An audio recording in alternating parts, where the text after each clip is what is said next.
Hello friends, എല്ലാവർക്കും Shri review വേൾഡിലേക്ക് സ്വാഗതം.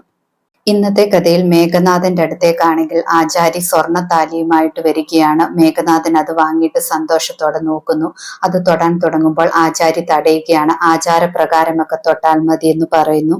ആദ്യമാണെങ്കിൽ വിഘ്നങ്ങൾ ഇല്ലാതിരിക്കാൻ ഒരു ഗണപതി പൂജ നടത്തണം. അതിനുശേഷമാണെങ്കിൽ ദീർഘമാംഗല്യം ഉണ്ടാകാനും നല്ല സന്തോഷത്തോടെ ഭർത്താവും ഭാര്യയും ജീവിക്കാനും ശിവനും പാർവതിയുടെയും ശിവപാർവതി പൂജയും ചെയ്യണമെന്നൊക്കെ പറയുന്നു.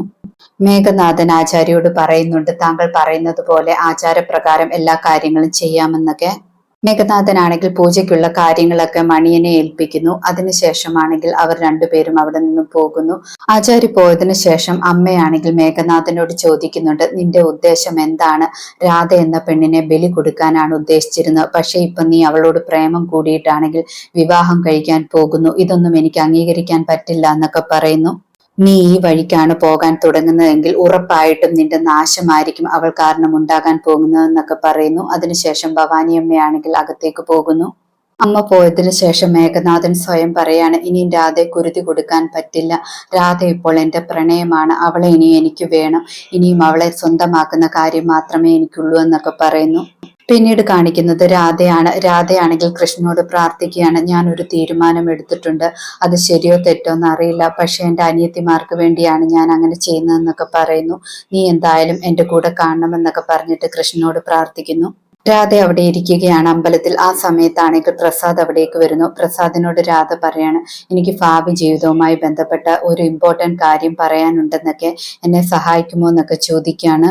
പ്രസാദ് അപ്പോൾ പറയുന്നുണ്ട്, ഞാൻ രാധയ്ക്ക് നേരത്തെ വാക്ക് തന്നതല്ലേ, എന്താവശ്യമുണ്ടെങ്കിലും പറഞ്ഞാൽ മതിയെന്ന്, അതുകൊണ്ട് എന്താണെങ്കിലും തുറന്നു പറയാനെന്നൊക്കെ പറയുന്നു. രാധ അപ്പോൾ പറയണം, ഇതൊരു കളിത്തമാശയായിട്ട് വിചാരിക്കില്ല, നമുക്ക് രണ്ടുപേർക്കും വിവാഹം കഴിച്ചാലോ എന്ന് ചോദിക്കാണ്.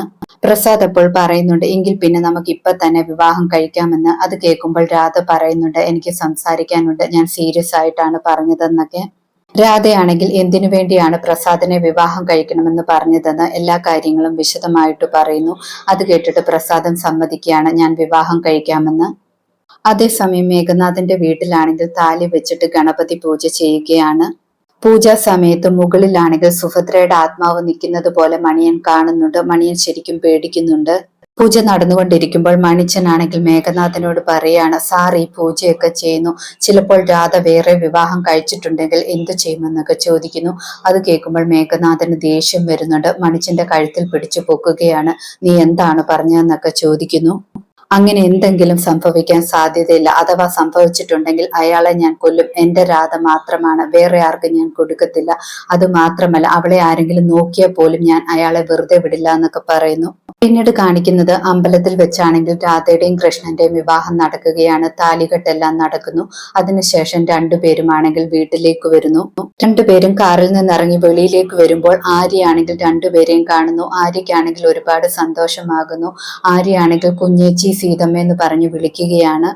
ആരതിയാണെങ്കിൽ വെളിയിലേക്ക് വരുമ്പോൾ ചേച്ചിയുടെ കഴുത്തിലെ താലി കണ്ടിട്ട് ഞെട്ടിപ്പോകുന്നു. ഇതോടെ ഇന്നത്തെ കഥ അവസാനിക്കുന്നു. പുതിയൊരു കഥയുമായി വീണ്ടും കാണാം. താങ്ക്